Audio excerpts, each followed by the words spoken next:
Hola, bienvenidos a nuestra serie de entrevistas del medio ambiente y la sostenibilidad rumbo a la COP30 en Brasil. En esta serie de programas que hemos preparado para toda la audiencia y seguir en este esfuerzo de seguir entendiendo los desafíos que tiene el medio ambiente. Y hoy tenemos el privilegio en nuestra segunda entrevista de esta primera temporada de medio ambiente y sostenibilidad estar con Elena Toledo. Y para que la gente te ubique, pues primero nos gustaría este programa que tenemos contigo, le hemos llamado, pues lo relevante que es la transparencia, la rendición de cuentas en los proyectos y programas asociados al medio ambiente. Seguramente has escuchado mucho esa frase del famoso greenwash, ¿no? El lavado verde, que a veces muchos hacen programas simplemente por querer poner una palomita y hay un poquito ese desafío. Y cuando empezamos a buscar quién nos podría ayudar, pues creo que Elena es la persona adecuada. Y en ese sentido, pues además de agradecerte tu tiempo, me gustaría iniciar la entrevista, que te presentes un poquito más, Elena. ¿Quién eres tú? ¿Qué has hecho? ¿Y qué te llevó al Programa de Naciones Unidas para el Desarrollo? Y que nos platiques brevemente qué hace el Programa de Naciones Unidas para el Desarrollo. Claro, no, muchas gracias por la invitación. Un gusto estar platicando con ustedes. Bueno, yo soy Elena. ¿Quién soy? Pues actualmente estoy trabajando en SECU, en Nueva York, en el PNUD. Anteriormente estuve en una consultora de desarrollo que se llama Dalberg, de proyectos de desarrollo internacional, y antes de eso en el sector privado. En mi formación académica soy economista del TEC y también tengo una maestría en Administración Pública de la Universidad de Columbia, que fue un poco como llegué a Nueva York y ya me quedé aquí a trabajar en el PNUD. Acerca de qué es el PNUD, bueno, el PNUD es el Programa de las Naciones Unidas para el Desarrollo. Es la agencia de desarrollo de la ONU, básicamente. Es de las más grandes que hay. El sistema de la ONU es muy grande, y el PNUD es uno de de las agencias más importantes.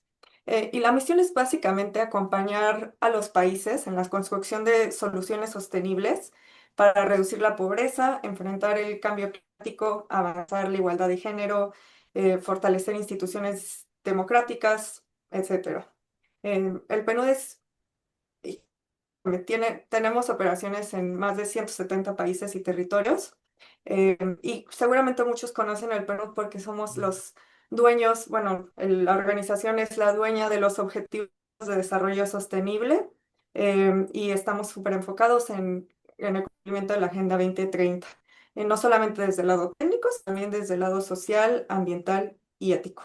Fíjate que qué bueno que lo dices, Elena, porque era lo que te iba a comentar. Uno generalmente tiene asociados los Objetivos de Desarrollo Sostenible 2030, si no me falla la memoria, 17 objetivos que están pues ligados de manera transversal a los ejes ambientales, sociales y de transparencia. Y que pues te voy a decir antes de entrar a mayor detalle de lo que tú haces en este programa, pues uno lo que empieza a preocuparle a mucha gente que se ha acercado conmigo, decir, oye, estamos muy cerquita el 2030, y hay muchos, pues, metas que no se han tenido el avance que uno quisiera. Entonces, pues, como dicen, seguramente podríamos decir, pues, algunas metas se van a alcanzar 2030 y seguramente habrá una agenda renovada que, pues, plantee un espacio,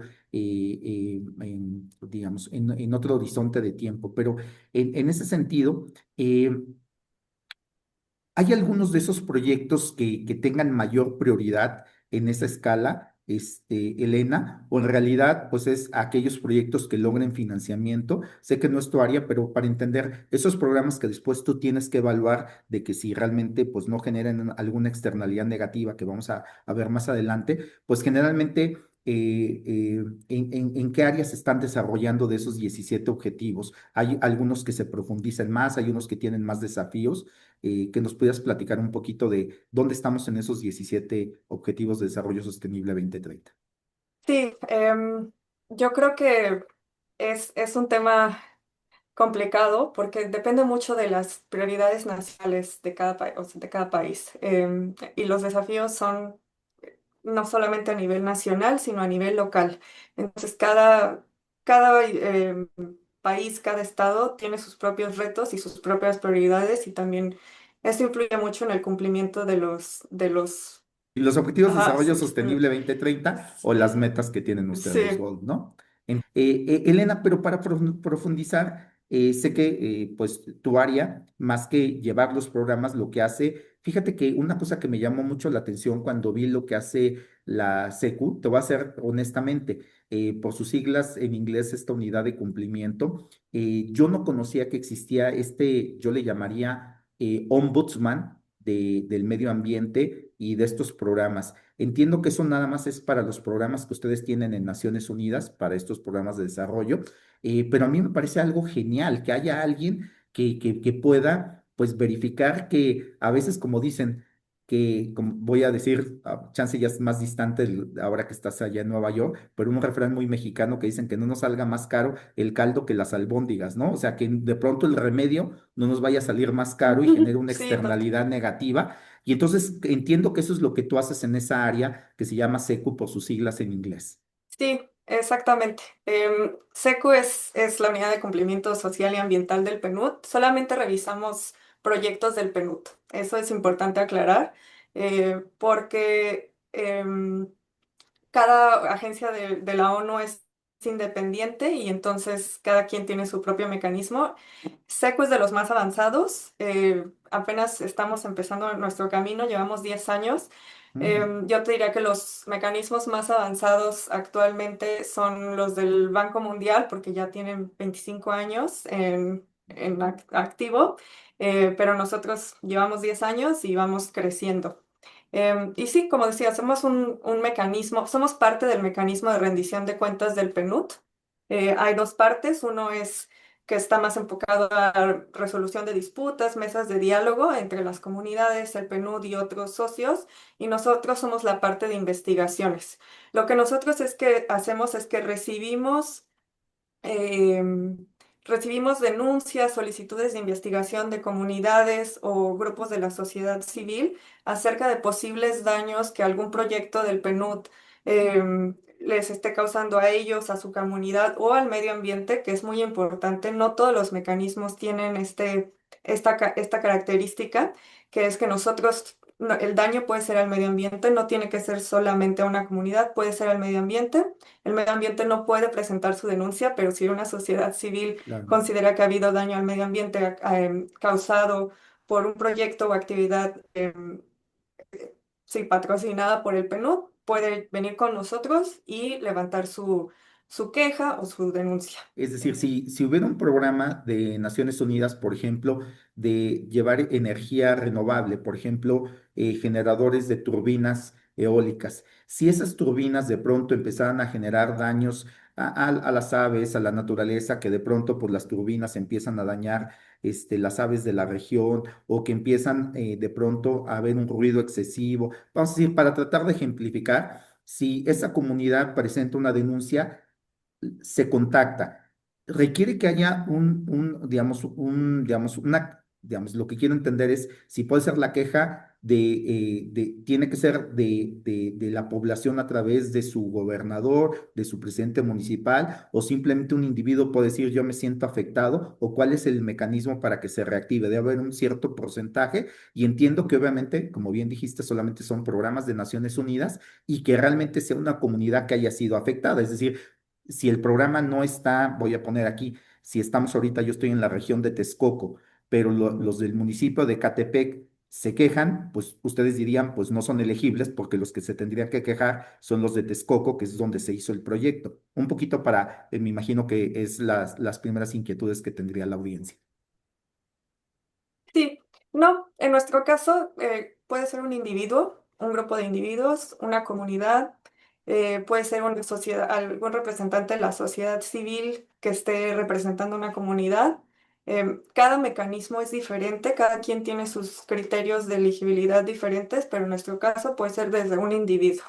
Algunos de nuestros casos ha sido literalmente una persona que considera que algún proyecto del PNUD no fue implementado correctamente y viene con nosotros y nosotros hacemos la investigación.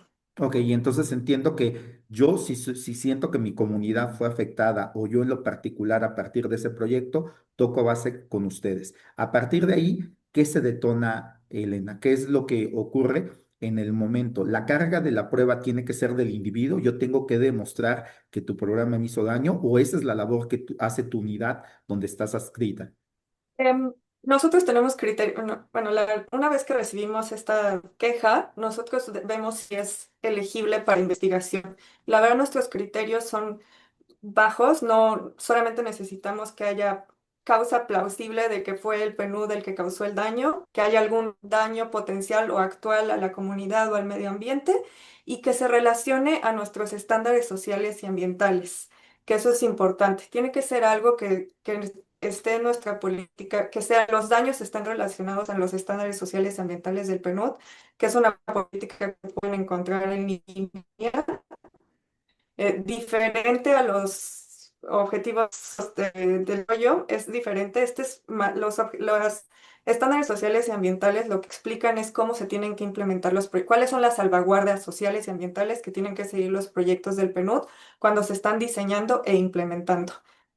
Una vez que ya cumple esos requisitos, nosotros somos los que vamos al campo y vemos, o sea, porque sabemos que para la comunidad o los individuos no siempre es muy fácil encontrar las pruebas de que el daño fue causado o no por alguna organización, entonces nosotros tomamos esa responsabilidad una vez que creemos que es posible que el PNUD esté involucrado, vamos a campo, hacemos entrevistas, hacemos misiones, hablamos con todos los grupos de interés em, y hacemos un reporte de lo que hemos encontrado con hallazgos y recomendaciones. Todo nuestro proceso es público, entonces una vez que recibimos la denuncia, lo subimos a nuestro caso, a nuestro registro de casos público en línea. Em, el reporte borrador también es público. De hecho, tenemos un periodo de comentarios públicos de 20 días en los que la comunidad o cualquier otro grupo de interés interesado puede em, hacer comentarios sobre el reporte y una vez ya que hemos recibido todos los comentarios, vemos cuáles aplican, cuáles no, si se necesita hacer correcciones o no, y ese reporte es el que se manda al administrador del PNUD, que es como nuestro director, y Ok. finalmente él es el que toma las decisiones de si se encontró que que el proyecto no estaba en cumplimiento o que hubo algún daño a la comunidad, pues él es el que toma en cuenta nuestras recomendaciones de cómo asegurar que el proyecto sí está cumpliendo con los estándares sociales y ambientales o resarcir el daño a la comunidad, dependiendo. Perfecto. Les recuerdo que estamos platicando con Elena Toledo, quien es investigadora de la Unidad de Cumplimiento Social y Ambiental del Programa para el Desarrollo de Naciones Unidas. Y fíjate que Elena, que entendí bien, es qué bueno que lo dijiste, es eh, cualquier proyecto que haga el ser humano deja una huella, eso es indudable, ¿no? El chiste es que esa huella no tenga, sea controlable, medible y que esté en el proyecto. Entonces, lo que bien dices tú es que hay ciertos parámetros que se tienen de cuáles son precisamente, pues como decir, siempre que se hace una obra, pues seguramente tuvimos que quitar un árbol para poner un edificio, poner una planta eólica. Entonces, pues quiere decir que mientras no se rebasen esos parámetros que se tienen contemplados, pues es algo que es lo que tú dices. Van a ver si no se excedieron esos parámetros y no se violaron esas normas paramétricas de diseño, implementación y ejecución. Entonces creo que ahí entendimos esa parte, pero ya cuando llega la parte de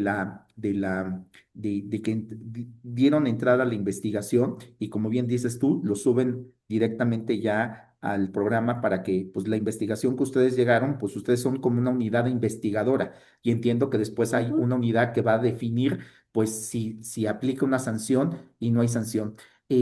La pregunta que nos haríamos, Elena, ¿qué pasa cuando el daño no puede ser resarcido? Porque hay daños en la naturaleza que no pueden ser resarcidos. O eso es muy raro, digamos, lo pregunto desde la ignorancia total de que a veces uno pensaría que muchos daños en la naturaleza pues ya no son reversibles, o en la mayoría de los casos que te ha tocado todavía se pueden hacer algo. Sí, bueno, esto es importante. Como nosotros somos una unidad independiente del PNUD, entonces nuestras recomendaciones solo pueden estar dirigidas al PNUD. Y generalmente lo que pasa, no hemos visto casos en que en la naturaleza no puedan ser resarcidos hasta ahora. em, lo que generalmente pasa es que consultamos con las comunidades, bueno, yo no, no nosotros porque nosotros somos independientes, Ujú, ok. pero la oficina del PNUD en el país consulta con las comunidades qué proyectos consideran o qué soluciones podrían ayudar a resarcir el daño que se haya causado en conjunto con las medidas que se tengan que tomar para traer el proyecto, para asegurar que el proyecto esté en cumplimiento con las normas sociales y ambientales. Y sí, me Sí. queda muy claro. Y Elena, yo te diría, sí, me parece por eso fundamental lo que hacen ustedes y casi diría que ustedes son un referente a nivel internacional para mí y para muchas personas que están en la parte, en el caso de México, porque creo que eso genera un buen precedente de rendición de cuentas y accountability. Y entonces ahora quisiera migrar y salirnos un poquito del programa de Naciones Unidas para el Desarrollo y dada tu experiencia, decir si estas buenas prácticas que hacen ustedes en Naciones Unidas se pudieran extender a otros programas, por ejemplo, el financiamiento que hacen bancos, organizaciones, de que pues también digan, pues te voy a financiar, pero necesito que realmente tu proyecto pues pueda rendir cuentas de que yo no esté financiando algo que va a dañar el medio ambiente. ¿Tú crees que sea fácil esa transición o no sé, realmente posiblemente ya se hace y a veces no le hemos dado mucha difusión? ¿Qué es lo que está pasando en el ámbito de, yo diría, de los ombudsman ambientales? Sí, no, definitivo, ellos son los pioneros, como creo que mencioné hace rato, el Banco Mundial, IFC, el Banco Interamericano de Desarrollo, los mecanismos de rendición de cuentas de las instituciones financieras internacionales comenzaron con ellos. La ONU se unió después, y ellos han estado trabajando mucho en eso porque, como dices, es asegurar que tus clientes cumplan con las salvaguardas sociales y ambientales es súper importante para para estas instituciones. Em, es difícil porque pues, tenemos varios retos. Uno es que a veces las comunidades no saben que existimos. La información no siempre llega o hay miedo a represalias en caso de que ellos quieran llegar a denunciar o incluso no denunciar, pero es decir, no creo que el proyecto esté siendo implementado correctamente. Entonces, ese es un reto importante, que nos aseguremos que estos mecanismos sean conocidos, accesibles. em, y a veces, pues hay también tensiones entre el desarrollo económico y la protección social y ambiental. em, Porque, pues sí, hay muchos intereses económicos, hay Claro. presión para acelerar este desarrollo y se dejan un poco las salvaguardas de lado. Entonces, son de los retos que enfrentan estos mecanismos, como asegurar que estos dos intereses sean balanceados y los dos se... Pero fíjate importante que a veces muchas de las empresas sienten que esto puede ser oneroso y yo creo que muchas de las empresas y hasta bancos ya tienen sus áreas de compliance. Lo que hay que hacer es unidades Ujú, adicionales a estas áreas de compliance y ahí es donde me queda la duda de que si se requieren equipos técnicamente con unas habilidades muy especiales para hacer estas evaluaciones climáticas, ambientales, de la naturaleza y allí puede estar el cuello de botella que se requieren recursos humanos muy especializados o en realidad se requiere una normatividad muy clara o una mezcla de los dos. Tú que tienes más experiencia y como tú dices, es un área joven donde tú te has integrado, pues ¿cuáles serían los desafíos que tendrían que presentar esas áreas que quieren tomar las buenas prácticas de ustedes y decir, pues primero necesitamos el talento, el dinero, los recursos? O hacer un apéndice de las áreas de compliance, ¿cuál crees que sería el camino y la ruta, Elena? sí, pues sí, hay un problema de recursos humanos y financieros. Las salvaguardas se tienen que integrar desde el diseño del proyecto, entender bien el contexto, hacer consulta con las comunidades, hacer una previsión de riesgos y diseñar, y todo eso son recursos, es recursos financieros, recursos humanos que conozcan bien el contexto de las comunidades, que a veces se generaliza, pero cada comunidad tiene sus retos y sus condiciones específicas y todo eso, pues es talento súper específico que a veces no se tiene o a veces no, sí, o sea, no está disponible en ese momento. Sí, o sea, para nada Nosotros más lo que, cerrar o ese tema, sea, o sea, tú puedes tener un cuate que sea especialista en riesgos, pero pues puede ser que no entienda cuando lo aterriza la comunidad. Entonces, a veces necesitas que alguien técnicamente sea muy claro en medir los riesgos, pero que entienda también cómo opera la región o la localidad. Y entonces es un desafío porque pues es de llevar de lo técnico a lo local, a lo de los usos y costumbres, a las regiones. Y entonces pues ahí te interrumpí, Elena. Y entonces, bueno, un desafío son los recursos humanos, el dinero, aunque yo creo que esa parte se podría amortizar en parte si se aprovechan las áreas de cumplimiento que ya se tienen, sobre todo en bancos, que creo que son muy robustas. Ujú. Y también el otro reto, bueno, nosotros lo que hacemos para intentar em, reducir esta brecha entre el conocimiento local y el técnico es buscamos asociaciones con las comunidades locales, con las organizaciones locales, las organizaciones comunitarias tienen muchísimo conocimiento de cuáles son sus retos, tienen mucha información de cómo quieren resolver esos retos, cuál es la mejor forma. Entonces, realmente intentamos ser el puente de comunicación entre lo técnico y este conocimiento local que ellos ya tienen.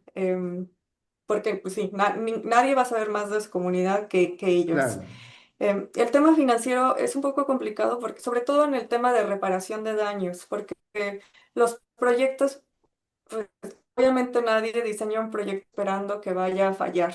Entonces, los recursos generalmente no están disponibles y si un proyecto resulta que no fue implementado de la manera correcta y hay que compensar, no siempre está o sea, esa bolsa de dinero, pero entonces lo que se hace generalmente es ver qué otras iniciativas se pueden hacer con la comunidad para eh, resarcir el daño de manera más activa. Les recuerdo que estamos hablando con Elena Toledo, quien es investigadora de la Unidad de Cumplimiento Social y Ambiental, por sus siglas en inglés, SECU, del Programa de Naciones Unidas para el Desarrollo. Ya estamos llegando a la recta final de esta charla y fíjate que ha sido realmente muy enriquecedora y ilustrativa. Y creo que para el sector, yo voy a hablar en términos del sector privado, porque ustedes están hablando de un organismo internacional de gran relevancia, pero yo creo que una de las cosas que los que estamos de este lado hemos abogado es que cuando un banco, una institución financiera dé financiamiento para un proyecto y que tenga estas características ESG, ambientales, sociales y de gobierno corporativo, pues que se garantice que haya una trazabilidad, que la empresa o el ejecutor del proyecto se haga responsable desde el inicio hasta el final. Por ejemplo, si vamos a hacer un proyecto donde pues se van a generar ciertos desechos, pues que el que lo implementó sea responsable desde la generación del bien o el servicio hasta la disposición de esos residuos o esos servicios. Esa trazabilidad me parece que es donde debe de haber un avance regulatorio, pero también un compromiso social. Y en ese sentido, quisiera, para esta recta final, Elena, preguntarte, pues estamos pues literalmente a días de la COP30 en Brasil, pues si tú pudieras llegar con los tomadores de decisiones más importantes que se van a reunir en Brasil, ¿dónde crees que deberíamos de empujar para que esta rendición de cuentas en la accountability, pues estas experiencias tan exitosas que han tenido ustedes y como bien nos decías, otros organismos del cual ustedes aprendieron, qué tendríamos que hacer para que pues los proyectos ambientales pues no nos resulten con externalidades negativas? Digo, aquí utilizo un tecnicismo, pero que no nos generen daños ajenos como bien dices, al proyecto. Nosotros queríamos realmente generar un beneficio a la comunidad y terminamos generando un efecto negativo. Para prevenir eso, ¿qué tendríamos que avanzar? En la normatividad, en el financiamiento, en que haya más trazabilidad y compromiso en los ejecutores y la comunidad. ¿Dónde crees que si tú pudieras estar con los tomadores de decisiones y pudieran avanzar en esas líneas, cuáles serían dos o tres ideas que tú creas que podrían ayudar mucho para la rendición de cuentas, Elena? Sí, yo creo que esta COP está subrayando el rol central de los pueblos indígenas en la acción climática y es uno de los temas que vemos en muchas de las investigaciones que hemos hecho. No puede haber justicia climática sin la participación activa de los pueblos indígenas y el respeto a los derechos de estas comunidades. Por ejemplo, nuestras normas sociales y ambientales requieren el consentimiento libre, previo e informado en todos los proyectos que afecten a territorios indígenas. Y estas comunidades son las guardianas de la biodiversidad global. Entonces, su inclusión no solo es una obligación ética, sino es estratégica. Ellos conocen esta biodiversidad mejor que nadie. Em, entonces, que es un tema esencial, es incluirlos en esta toma de decisiones y que estas que se incluyan de manera real, significativa, también que tengan vías de reclamo accesibles si es que no están de acuerdo en cómo se está realizando un proyecto. Debe ser clave para todos los proyectos climáticos y de desarrollo internacional que se piensen realizar en los siguientes años. Y el otro tema yo creo que es el financiamiento climático. Es a medida que va creciendo el financiamiento climático, también crece la responsabilidad institucional Claro. de todas estas organizaciones. Estos recursos se tienen que administrar con transparencia y asegurarse que se administren sin generar daños al medio ambiente. Entonces, incluir más salvaguardas sociales y ambientales en el diseño de estos proyectos y como precondición para el financiamiento de estos proyectos es súper importante para poder mitigar cualquier impacto negativo que pueda tener el proyecto sobre personas o ecosistemas.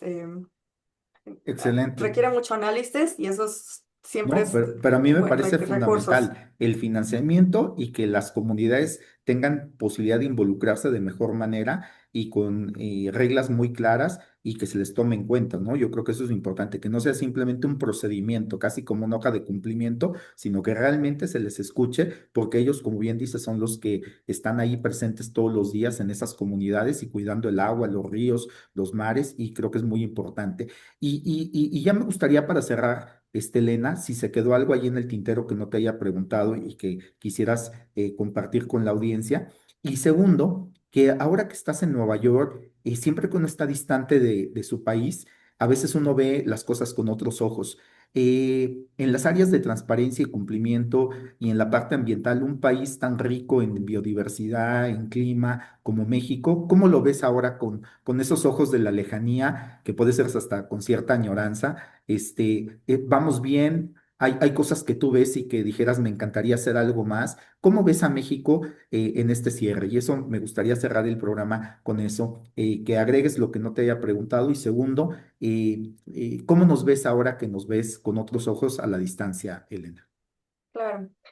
No, en el tintero solamente recordarle a la audiencia que estamos presentes, casi todos los mecanismos, casi todas las instituciones financieras internacionales y algunas agencias de la ONU tienen sus mecanismos de rendición de cuentas.